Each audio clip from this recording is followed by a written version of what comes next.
Scripted daw po yung budget hearing, sir. Hindi po totoo yan.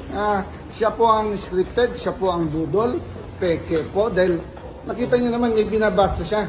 Inaral niya na meron siyang mga kakampi na nag-abogado sa kanya, nandun na. Siminit. Di ba? Ibig sabihin, ayaw niya talagang sumagot sa confidential fund dahil hindi niya kayang ipaliwanag.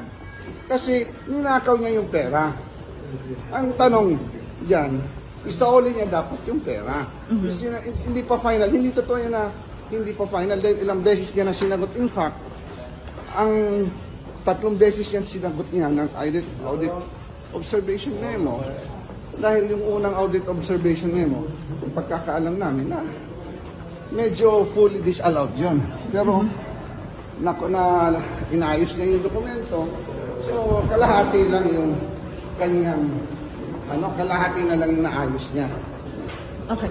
Sir, ano mangyayari sa budget ng OVP ngayon? After yesterday's ruling ng panel? Magkakaroon kami ng EXCOM ngayon.